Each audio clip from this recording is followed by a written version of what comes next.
वो कहते हैं ना, खून में जुनून और जज्बा हो तो कोई भी मंजिल दूर नहीं होती। झोपड़ी हो या ठेला फर्क नहीं पड़ता, अगर नज़रों में सपना हो तो किस्मत भी झुकती है। दोस्तों, मैं आज एक ऐसा डॉक्टर का कहानी सुनाने जा रहा हूँ जिसके पास रहने के लिए घर भी नहीं था। वो झोपड़ी में रहता था और दिन भर ठेले चलाता था और एक दिन वह नीट टॉपर बना। आज एक MBBS डॉक्टर है। तो उसकी कहानी कुछ ऐसे शुरुआत होती है। उत्तर प्रदेश के एक छोटे से गांव धर्मपुर के एक कोने में कच्चे रास्ते के किनारे एक फूस की झोपड़ी थी। वहीं एक लड़का आरब नाम का रहता था। 17 साल का दुबला पतला सांवला सा लड़का। उसकी आंखों में हमेशा एक अजीब सी चमक होती थी, जैसे उसमें कुछ कर दिखाने की आग हो। आरब के पिता राम भरोसे एक समय में रिक्शा चलाते थे, लेकिन अब बीमार रहने लगे थे। माँ सुशीला देवी दूसरों को घर में बर्तन मांजती थी। घर में इतना भी पैसा नहीं था कि रोज चूल्हा जला पाए। आरब पढ़ाई में शुरू से अच्छा था, लेकिन 10वीं के बाद से उसने दोहरा जीवन जीना शुरू कर दिया। सुबह स्कूल जाता, दोपहर को ठेले चलाता और रात को पढ़ाई करता था। वो स्कूल से लौटने के बाद पुराने सब्जी मंडी से बची खुची सब्जियां लेकर गांव में ठेले पर बेचता।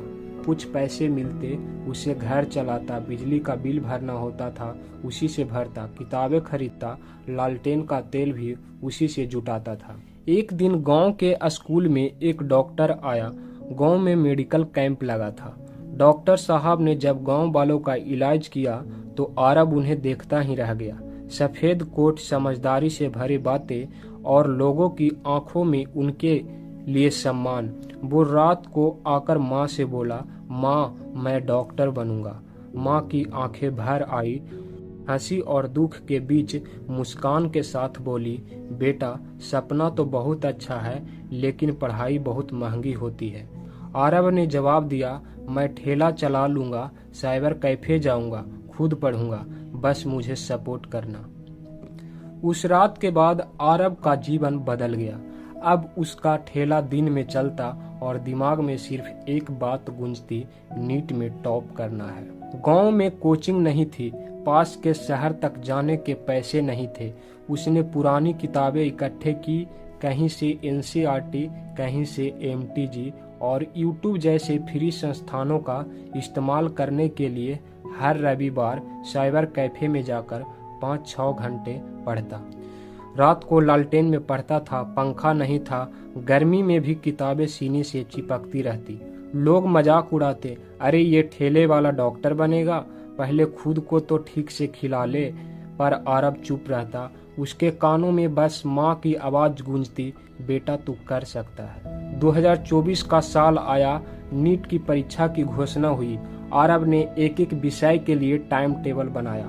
वह खुद मॉक टेस्ट तैयार करता, पिछली परीक्षाओं के पेपर हल करता और गलतियों से सीखता। उसे फिजिक्स में दिक्कत होती थी तो वो साइबर कैफे में जाकर वीडियो लेक्चर देखकर खुद नोट्स बनाता। केमिस्ट्री और बायोलॉजी उसके पसंदीदा विषय बन गए थे। हर रोज की शुरुआत एक वाक्य से करता, मैं टॉपर नहीं बनूंगा, मैं टॉपर हूँ, बस लोगों को दिखाना बाकी है। परीक्षा का दिन आया। उसने गांव से 30 किलोमीटर दूर साइकिल चलाकर एग्जाम सेंटर पहुंचा। गर्मी थी, लेकिन उसके अंदर ठंडा आत्मविश्वास था। पेपर अच्छा गया। वह कोई उम्मीद नहीं बांधना चाहता था, लेकिन मन में विश्वास था, मेहनत कभी धोखा नहीं देती। नीट का रिजल्ट आया। साइबर कैफे में जब रिजल्ट चेक किया तो कंप्यूटर स्क्रीन पर लिखा था AIR 5, नाम Arab Kumar, category general. Cyber cafe वाला चिल्ला पड़ा, अरे गांव का लड़का टॉपर हो गया। पूरा गांव जमा हो गया। जो लोग उसका मजाक उड़ाते थे अब उसी के पैर छू रहे थे। आज आरब एम्स दिल्ली में MBBS कर रहा है। उसने खुद की संस्था बनाई, ग्राम शक्ति नीट फाउंडेशन, जहां वो गांव के बच्चे को फ्री गाइड करता है, पढ़ाता है। उसका कहना है, झोपड़ी में जन्म लेने का मतलब यह नहीं कि सपने भी वहीं मर जाएं। ठेला चलाकर पेट भर सकता है, लेकिन मेहनत से आत्मा तक को जगा सकते हैं। अगर आपके पास सपना, मेहनत और हौसला हो तो कोई ठेला, गरीबी या झोपड़ी आपको रोक नहीं सकती।